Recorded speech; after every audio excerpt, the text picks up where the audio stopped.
भावपूर्ण हृदय से प्रभु के आनंदमय अमृत वही गोद में अवस्थित हो, एकदम सहज होकर के करना, सहज होकर के करना। मैं ईश्वर का पुत्र हूं, मैं ईश्वर की पुत्री हूं, इस भाव से बैठ करके सिद्धासन सुखासन में स्थिर सुखम आसनम ततो द्वंद्वान अभिघातः प्रयत्न शैथल्य अनंत समापत्तिभ्याम। फिर प्राणायाम।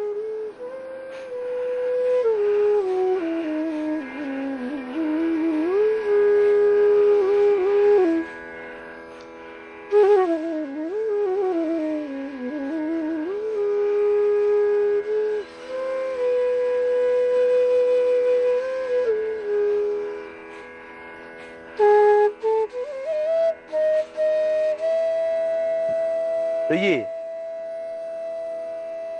कपालभाति प्राणायाम। ललाट चमकेगा, भाल चमकेगा, आभा आएगी, ओसती जाएगा चेहरे पर। तुम्हारे तो होश उड़े हुए, चेहरे का तेज गायब है। जब तुम्हें भगवान ने पैदा किया था बचपन में, तब न बीपी था, न हाई टेंशन था, न डिप्रेशन था, न चेहरे के होश उड़े हुए थे। तुम्हारे चेहरे पर कितना सौंदर्य था। जरा अपना बचपन का फोटो संभाल के रखा करो और बीच बीच में देखते रहा करो।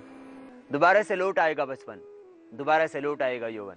कपालभाति प्राणायाम बीपी तो ठीक करेगा ही, तेरी जिंदगी संवार देगा।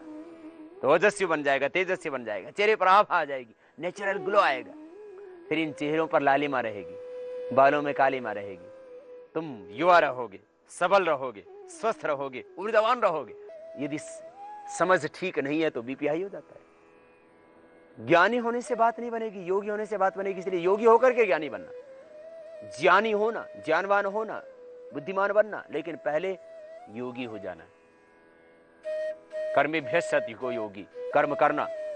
तुम अपने कर्म से इस धरती को स्वर्ग बना देना, परंतु पहले योगी हो जाना। कपालभाति प्राणायाम करना। कितना ही कर्म करोगे तुम इस विश्व के प्रथम व्यक्ति बन जाओगे, लेकिन बीपी हाई नहीं होगी। लोग कहते हैं काम करने से बीपी हाई हो जाता है, बोले व्यापार करने से बीपी हाई हो जाता है, बोले इतनी जिम्मेदारियां उनसे बीपी हाई हो जाता है। यदि काम करने से बीपी हाई होता तो हम जैसे सन्यासियों का भी बीपी हाई होना चाहिए। हम भी काम करते हैं, काम करने से बीमार हो जाएं ये तो बात ठीक नहीं। आपकी मानसिकता आपको बीमार करती है। पूरी दुनिया के अंदर करीब 80 करोड़ मानसिक रोगी हैं, 80 करोड़। और यदि तनाव की बात की जाए तो हर दूसरे आदमी को तनाव। कैसे मिटेगा तनाव, कैसे मिटेंगे मनोरोग? योग एकमात्र उपाय है। और फिर हाइपरटेंशन रहेगा ही कहां, रहेगा हाई बीपी। कपालभाति प्राणायाम।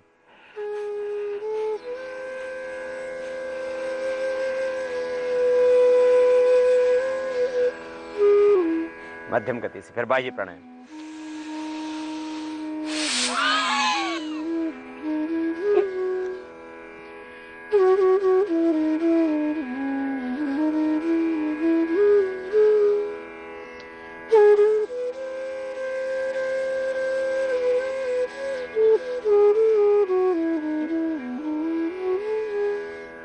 सात प्राणायामों के क्रम में बाह्य प्राणायाम है। देखो भाई, ये बाह्य प्राणायाम सहज होकर के करना, 5 सेकंड से ज़्यादा नहीं करना। जिनको हाई बीपी है उनके लिए बता रहा हूँ।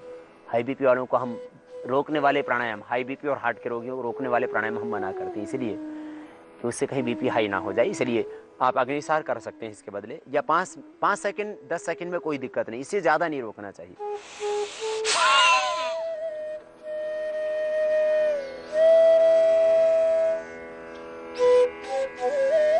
अनुलोम विलोम।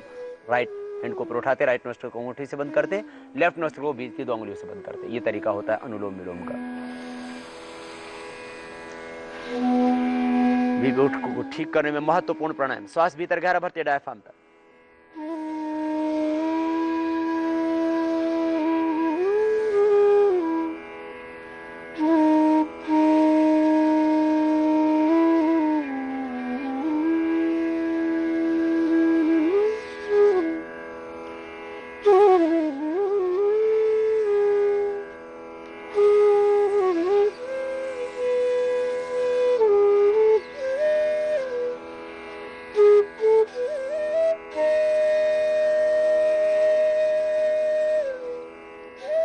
लंबा लेना, लंबा छोड़ना, रोकना नहीं, सहज करना, तीव्रता से नहीं करना। इस तरह से जब थक जाओ तब रुक जाना, धीरे धीरे 5 मिनट पहले दिन, फिर धीरे धीरे 10 से 15 मिनट ये कर लेना। किसी भी कारण से बीपी है आपका परमानेंट क्योर होगा बीपी। अनुलोम विलोम प्राणायाम 15 मिनट करना है, सहज होके करना है। चारों ओर से ब्रह्मानंद बरस रही, ईश्वर कृपा बरस रही है, प्रभु की कृपा का आधान करना, शक्तिपात होगा।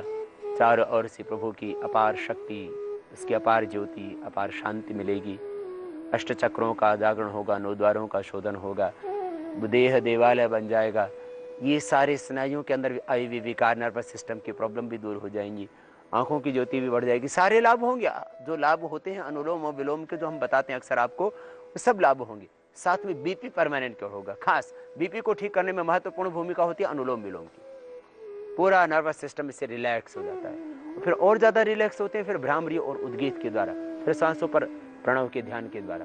ये प्राणायाम बहुत जरूरी है हाइपरटेंशन के। अनुलोम विलोम प्राणायाम लंबा लेना, देखो डायफ्राम तक भीतर गहरा सांस भरना, लेकिन बहुत जोर से नहीं, हमेशा लेफ्ट से भरेंगे और लेफ्ट पर एंड करेंगे। लेफ्ट से स्टार्ट, लेफ्ट पर एंड करेंगे, सहज लेंगे, सहज छोड़ेंगे। जब थक जाएंगे तब रुक जाएंगे। लगातार आप 1 2 3 मिनट जितना कर सकते हैं लगातार उतना करें, जब थक जाएं तब रुक जाएं।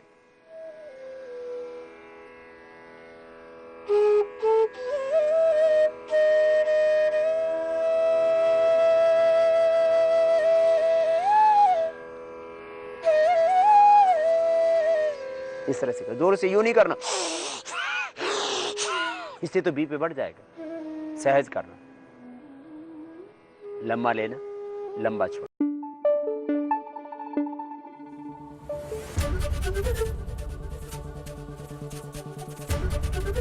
एबीपी न्यूज आपको रखे आगे।